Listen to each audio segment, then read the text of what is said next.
공생의 가운데 그 마지막 며칠, 곧 예루살렘에 입성하신 후에 이루어진 행적들입니다. 예수님께서 십자가를 지시기 위해서 마지막으로 예루살렘을 방문하셨을 때 예수님께서 무리들을 가르치셨던 주요한 공간은 성전이었습니다. 이전까지 주님은 누군가를 치유해 주실 때에도 이 사실을 사람들에게 알리지 말라고 말씀하셨죠. 십자가를 지셔야 할 주님의 때가 아직 이르지 않았기 때문이었습니다. 예수님은 십자가를 지시기 전 아직도 더 많은 사람들을 만나셔야만 했습니다. 모든 도시와 마을을 방문하셔서 진리로 그들을 가르치시고 하나님 나라의 복음을 선포하시고 또 병든 것, 약한 것들을 고치시는 사역을 아직 한참이나 더 하셔야 했기 때문이죠. 그러나 마지막으로 예루살렘을 향하실 때에는 십자가를 지신다는 분명한 목적이 있었습니다. 제자들은 잘 깨닫지 못했지만 예수님은 이 여정에서 여러 번 그것을 강조하셨습니다. 마태복음 20장에서 주님은 제자들에게 이런 말씀을 들려주셨습니다. 예수께서 예루살렘으로 올라가려 하실 때에 12제자를 따로 데리시고 길에서 이르시되 보라, 우리가 예루살렘으로 올라가노니 인자가 대제사장들과 서기관들에게 넘겨지매 그들이 죽이기로 결의하고 이방인들에게 넘겨주어 그를 조롱하며 채찍질하며 십자가에 못 박게 할 것이나 제3일에 살아나리라. 마가복음도 누가복음도 마찬가지 시간의 흐름으로 전개가 되고 있습니다. 예루살렘에 입성하신 주님은 그 이후로 약 6일 정도로 보이는 시간 동안 숨김없이 하나님의 나라를 선포하셨습니다. 이 선포의 주 무대는 바로 예루살렘 성전이었죠. 21장에서 나귀를 타시고 예루살렘에 입성하시던 첫날 예수님이 가장 먼저 하신 일은 성전을 깨끗하게 정돈하는 일이었습니다. 거룩한 성전에 버젓이 자리를 차지하고 있던 사기꾼들과 장사치들을 예수님은 맹렬하게 몰아내셨죠. 그리고 그 다음 날부터 예수님은 이렇게 정화된 성전에 들어가셔서 사람들을 가르치셨습니다. 마태복음 21장 23절이 이렇게 시작합니다. 예수께서 성전에 들어가 가르치실세. 성전에 들어가서 가르치시는 동안 주님께서 가장 많이 상대해야 했던 어려움은 바리새인, 사두개인, 제사장들과 같은 사람들의 도전이었습니다. 방금 읽은 이 23절 말씀에서 성전에서 백성들을 가르치시는 예수님에게 무슨 권위로 이런 일을 하는지를 따져 물었던 사람들은 바로 대제사장들과 장로들이었습니다. 오늘 본문에서는 바리새인들과 헤롯 당원들이 예수님께 도전하는 이야기가 나옵니다. 이어서 사두개인들이 부활에 관한 주제로 마찬가지로 예수님께 질문하며 도전을 했고, 이 사두개인들의 도전을 주님께서 받아주시자 이어서 다시 바리새인들이 가장 큰 계명이 무엇인가를 놓고 예수님과 언쟁을 벌였습니다. 예수님은 이들의 도전을 계속 받아주시면서 도전하는 이들 안에 있는 잘못을 책망하시기도 하셨고 또 함께 듣고 있던 백성들을 가르치시기도 했습니다. 마태복음 21장 33절부터 등장하는 포도원 농부의 비유, 그동안 부지런히 보낸 선지자들을 모두 죽여버린 이스라엘이 받게 될 형벌이 무엇인지에 대해서 말씀해 주셨고, 혼인잔치의 비유를 통해서 준비된 하나님의 나라에 이스라엘 백성들이 합당치 않다는 것을 책망하셨고, 그리스도와 다윗의 자손에 대한 말씀을 통해서 다윗이 성령의 감동으로 오래전에 고백했던 그 주님이라는 분이 바로 그리스도이신 당신이라는 것에 대해서도 말씀해 주셨습니다. 또 서기관들과 바리새인들을 직접적으로 꾸짖으셨고, 이후에는 무너질 예루살렘과 장차 임할 마지막 징조들, 그리고 완성될 하나님의 나라에 관하여서 계속해서 말씀을 들려주셨습니다. 이 며칠 동안이나 집중적으로 진행된 강력한 가르침과 책망으로 인해서 종교계는 발칵 뒤집혔고, 결국 26장에 이르게 되면 예수님을 죽이고자 하는 계획이 실행에 옮겨지게 됩니다. 오늘 본문을 보면 바로 이 시기에 아마도 성전에서 가르치고 계셨던 예수님께 한 무리의 사람들이 도착했다고 했습니다. 그들은 예수님께 이렇게 물었습니다. 17절을 같이 읽어볼까요? 그러면 당신의 생각에는 어떠한지 우리에게 이르소서. 가이사에게 세금을 바치는 것이 옳으니까 옳지 아니하니까 하니. 간단히 두 가지 중 하나만 선택하면 되는 것처럼 보이는 이 질문은 사실 매우 정교하게 짜여진 덫입니다. 당시 이스라엘은 로마에 속하여서 로마로 세금을 내는 상황이었고, 조국 이스라엘을 염려하는 사람이라면 이 일을 긍정적으로 생각하는 사람은 없었습니다.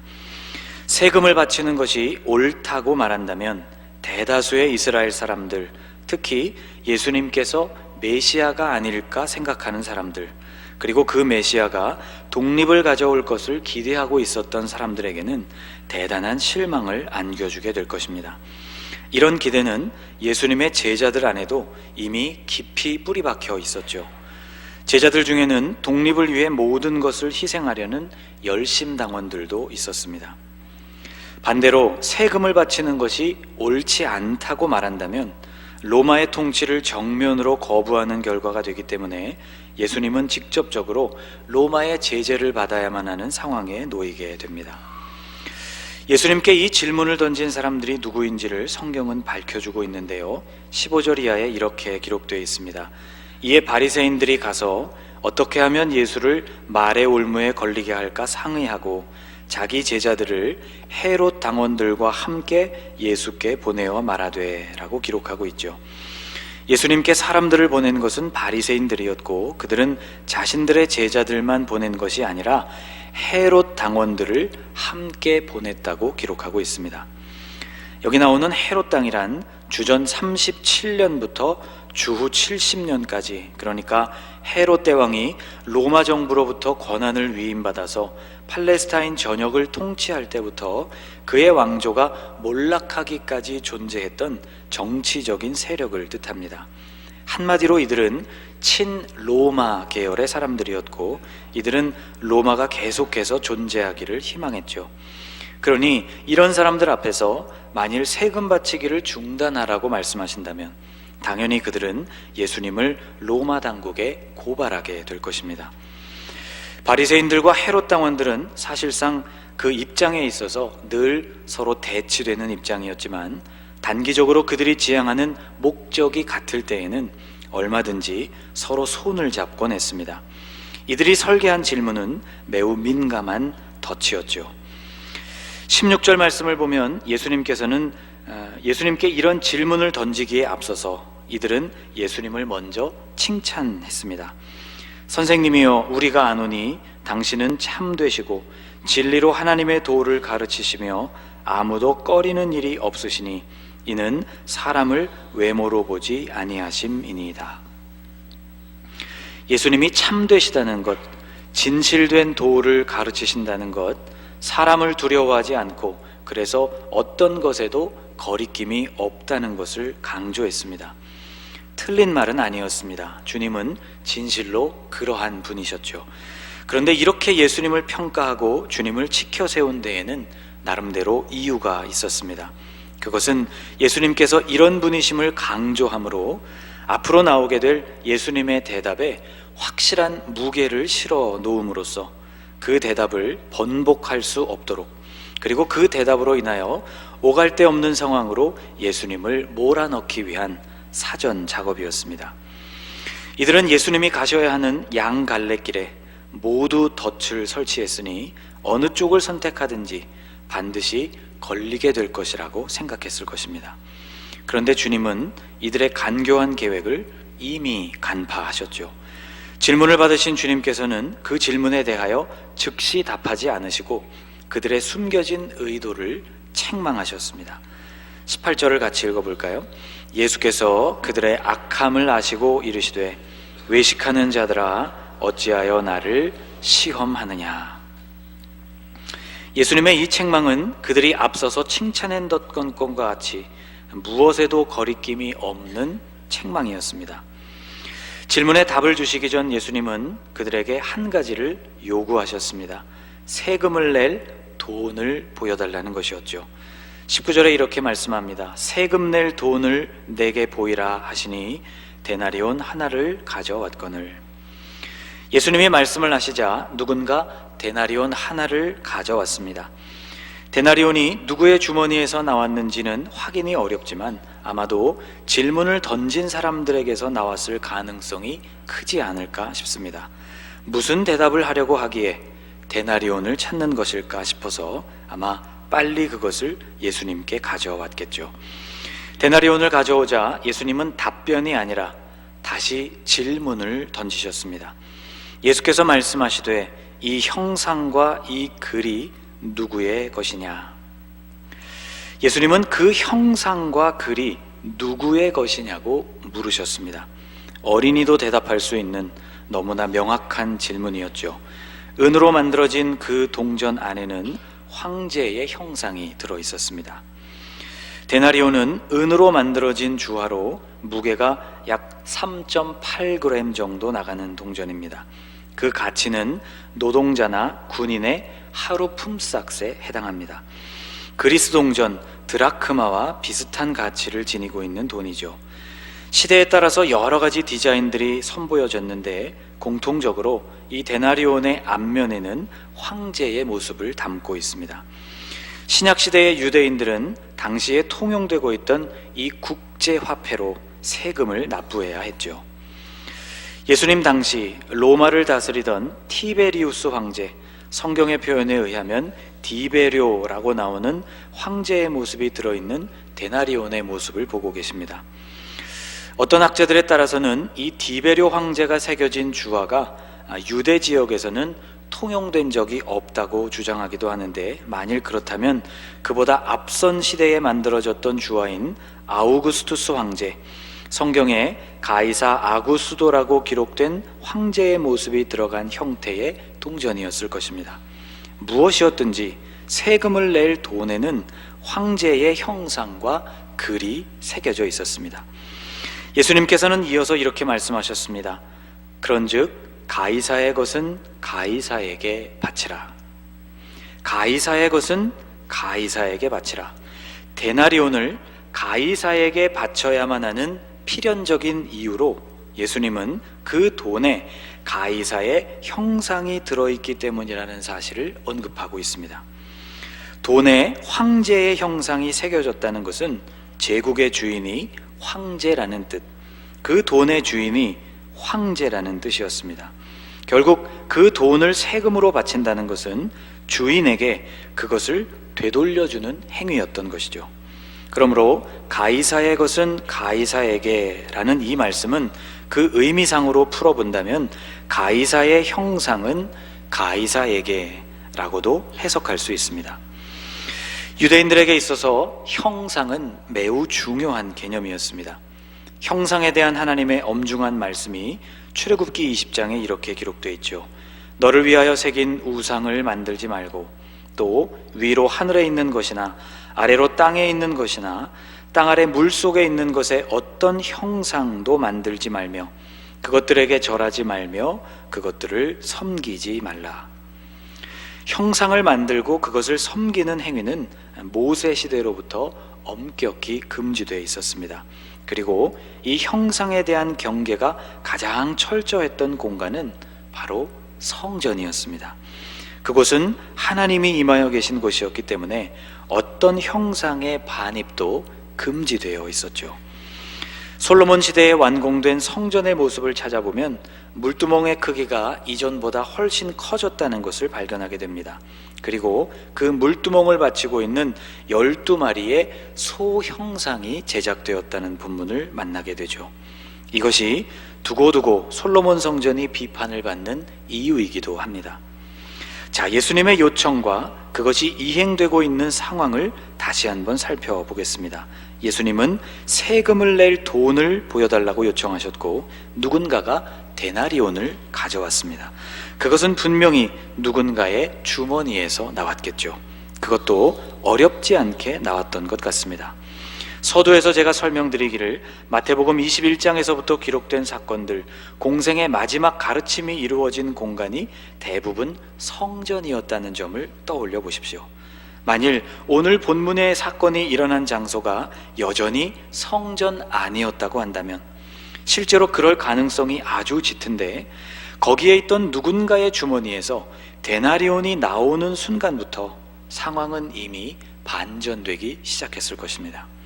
어떠한 형상도 반입이 금지된 거룩한 공간 속으로 아무렇지도 않게 데나리온을 반입한 사람들, 그들은 분명히 온전한 믿음을 가진 사람들이 아니었습니다. 예수님께서 이 형상과 그 글이 누구의 것이냐고 질문하실 때 이미 유대인들의 가슴은 뜨끔했을 것입니다. 바로 형상이라는 말 때문이죠. 데나리온을 내놓았던 그 사람은 갈수록 부끄러워졌을 것이 분명합니다. 예수님은 가이사의 형상이 새겨진 데나리온은 마땅히 가이사에게 바쳐야 한다고 하셨습니다. 그리고 뒤이어서 이렇게 말씀하셨죠. 하나님의 것은 하나님께 바치라. 이 말씀이 질문을 던진 유대인들을 두 번째로 강타했습니다. 가이사의 것은 가이사에게 라는 구절을 가이사의 형상은 가이사에게 라고 풀 수 있다고 말씀을 드렸습니다. 이와 마찬가지로 하나님의 것은 하나님에게 라는 구절을 풀어본다면 하나님의 형상은 하나님에게가 된다는 것이죠. 그렇다면 하나님의 것, 하나님의 형상이란 무엇을 뜻할까요? 여러분, 그것은 바로 우리 사람을 뜻합니다. 예수님 당시에 유대인들이 가장 중요하게 생각했던 모세오경의 첫 번째 책 창세기 제1장에는 사람을 창조하시는 기사를 이렇게 소개하고 있습니다. 하나님이 이르시되 우리의 형상을 따라 우리의 모양대로 우리가 사람을 만들고 그들로 바다의 물고기와 하늘의 새와 가축과 온 땅과 땅에 기는 모든 것을 다스리게 하자 하시고, 하나님이 자기 형상 곧 하나님의 형상대로 사람을 창조하시되 남자와 여자를 창조하시고. 하나님의 형상이 새겨진 존재는 바로 인간입니다. 동전에 새겨진 형상은 황제의 것이었습니다. 황제의 형상이 새겨진 물건이니 그것은 황제에게 속한 것이었습니다. 사람의 새겨진 형상은 하나님의 것입니다. 하나님의 형상이 새겨진 것이니 그것은 하나님께 속한 것이 되는 것이죠. 예수님께서 내놓으신 이 답변은 일반적으로 생각되는 답변, 표면적으로 보여지는 답변, 국가에 대한 의무도 다해야 하고 하나님에 대한 의무 역시 소홀히 해서는 안 된다는 말씀으로 흔히 해석되지만 이보다 훨씬 더 심오한 의미가 들어 있습니다. 예수님께 교활한 질문을 던진 사람들은 모두가 형상에 목을 매는 사람들이었습니다. 바리새인들은 자신들의 종교적인 위치, 그리고 그곳에 서 있는 자신들의 형상이 흔들림 없이 견고하기를 바랐던 사람들. 헤롯 당원들은 로마가 여전히 건재하여서 정치적 특권과 부를 누리는 자신들의 형상도 변함이 없기를 바랐습니다. 그들 모두는 결국 자신들의 위치와 황제의 형상이 새겨져 있는 주화에 목을 매는 사람들이었던 것이죠. 주님은 이런 사람들에게 그들 자신이 누구에게 속한 존재인지, 누구에게로 돌아가야 하는 존재인지, 누구를 위해서 살아야 하는 존재인가를 분명하게 말씀해 주신 것입니다. 추구해야 할 삶의 목표, 인간이 추구해야 할 궁극적인 삶의 목표는 종교적인 지위나 사회적인 특권이나 이 땅에서 얻게 되는 물질이 아니라 우리 안에 새겨진 형상에 충실하여서 하나님을 향하여야 하고 주님을 바라야 한다는 사실을 우리에게 말씀해 주고 있는 것입니다. 무장해제를 당한 군인들처럼 그들은 조용히 물러났습니다. 22절에 이렇게 기록하고 있습니다. 그들이 이 말씀을 듣고 놀랍게 여겨 예수를 떠나가니라. 그들이 놀랍게 여겨서 예수님을 떠난 이유는 그들이 예상했던 대답 중 예수님께서 어느 한쪽으로도 치우치지 않으시고 도리어 그 질문을 뛰어넘는 인간의 본질, 질문하고 있는 그들이 향해야 하는 올바른 방향에 대해서 말씀하셨기 때문입니다. 예수님의 대답을 듣게 된 이들은 더 이상 할 말이 없었습니다. 정곡을 찌르는 주님의 말씀 앞에서 그들은 부끄러워졌을 것입니다. 사랑하는 여러분, 오늘 우리는 우리의 삶을 어떻게 살아가고 있습니까? 우리가 하나님의 형상으로 창조된 존재라는 것은 우리가 하나님의 소유라는 말씀입니다. 하나님을 위해 존재하는 그런 사람들이라는 의미이죠. 하나님은 이사야서에서 이렇게 말씀하셨습니다. 이 백성은 내가 나를 위하여 지었나니 나를 찬송하게 하려 함이니라. 여러분, 혹시 우리는 하나님의 형상으로 살아가기보다 세상의 초상이 새겨진 그것에 우리의 모든 것을 걸면서 살아가고 있지는 않습니까? 가이사의 형상은 가이사에게, 하나님의 형상은 하나님에게 바치라는 이 말씀을 오늘 저와 여러분이 견고하게 붙들고 살아가실 수 있기를 축복합니다. 세상의 형상이 새겨진 온갖 것들에 현혹되지 않고 하나님의 형상인 우리 자신을 하나님에게로 돌리는 일에 마음을 쏟는 성도들이 되시기를, 산 제물이 되고 하나님이 받으실 만한 예배를 우리의 삶으로 올려드리는 예배자가 되실 수 있기를 주님의 이름으로 축복합니다. 기도하겠습니다. 주님, 질문하는 바리새인들과 헤롯 당원들에게 외식하는 자들이라고 책망하신 것을 보았습니다. 겉으로는 가장 종교적인 위치에 있던 바리새인들이요, 또 겉으로는 가장 영향력 있는 사회적 위치에 있었던 헤롯 당원들이었지만 그들의 삶은 겉과 속이 다른 외식하는 삶이었음을 책망하셨습니다. 하나님의 형상을 부여받은 존재로 살면서 가이사의 형상이 새겨진 주화를 어디에 사용하고 또 어디에 바칠까를 고민하는 사람들이었습니다. 주님, 말씀을 묵상하면서 우리도 별로 다르지 않다는 사실을 깨닫게 되면서 부끄러움이 밀려옵니다. 주님, 우리가 하나님의 형상이라는 것을 기억하게 하옵소서. 하나님의 형상이면 하나님의 것이라는 것을 생각하게 하옵소서. 하나님의 것이라면 하나님의 뜻을 따라 살고 하나님을 향하여 살아야 하는 존재라는 것을 기억하게 하옵소서. 하나님의 선하신 뜻, 기뻐하시는 뜻, 온전하신 뜻을 분별하며 그것을 좇아 살아가는 산 제물, 합당한 예배자가 되게 해 주옵소서. 예수님의 이름으로 기도하옵나이다. 아멘.